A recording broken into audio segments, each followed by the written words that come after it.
Hello friends, आज हम बात करें नागासाकी हिरोशिमा हमले के बारे में। मानव इतिहास में पहली बार 6 अगस्त 1945 को सुबह 8:15 पर एक परमाणु बम को हथियार के रूप में इस्तेमाल किया गया था। एक चकाचौंध फ्लैश के साथ बम शहर के केंद्र में लगभग 600 मीटर ऊपर फट गया। हाइपोस्टर सेंटर के 2 किलोमीटर के भीतर गर्मी की किरणों और विस्फोट ने लगभग सभी इमारतों को जला दिया और कुचल दिया। इसमें हजारों लोगों की जान चली गई। जो लोग बच गए थे उनके जले और खून से लथपथ कपड़े फटे हुए थे। शहर में भागने के लिए मलबे पर चढ़ गए। एक पल में शहर लगभग पूरी तरह से नष्ट हो गया था। हजारों कीमती जानें चली गईं। जूनियर हाई स्कूल की लड़कियां और लड़कों को आग की गलियों के लिए इमारतों को ध्वस्त करने में मदद करने के लिए जुटाया गया था। अधिकांश की पहचान उनके द्वारा अपने कार्यस्थलों पर छोड़े गए सामानों के अलावा कभी नहीं की गई। उनके शरीर या राख उनके परिवारों को कभी भी नहीं लौटाया गया। यह प्रदर्शित अधिकांश सामान परिवार के सदस्यों द्वारा पाया गया जो अपनी सुरक्षा के लिए चिंतित थे। बर्न आउट खंडहर के माध्यम से खोज कर रहे थे।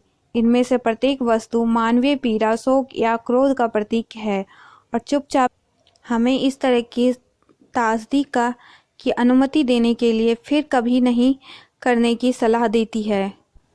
गर्मी की किरणों से नुकसान। विस्फोट के क्षण में केंद्र में तापमान 1,00,000 डिग्री सेल्सियस से अधिक हो गया, जिससे एक विशाल आग का गोला बन गया।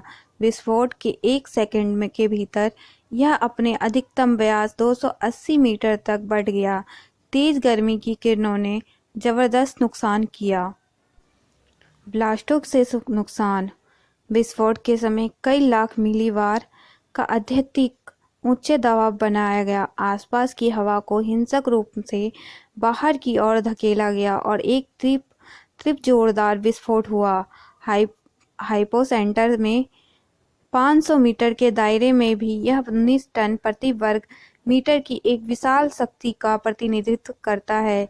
इसके परिणामस्वरूप व्यावहारिक रूप से सभी खड़े ढांचे को कुचल दिया गया और नष्ट कर दिया गया। विस्फोट ने मानव पीड़ितों को भी उठाया और उन्हें कई मीटर की दूरी तक हवाओं में उड़ा दिया। धमाका उठा और कुछ लोग कई मीटर तक घायल हो गए। कई को गंभीर चोटें आईं और वे होश खो बैठे, जिससे वे भागने में असमर्थ हो गए। दूसरों को गिरती इमारतों के नीचे कुचल दिया गया या पिन कर दिया गया। विस्फोट से कांच भी टूटा गया, जिससे पीड़ितों के शरीर में अनगिनत टुकड़े चुभ गए। असामान्य शारीरिक दर्द के इलाज की मांग करने वाले बचे लोग टुकड़े से अभी भी कभी-कभी खोजे जाते हैं और हटा दिए जाते हैं। विकिरण से नुकसान।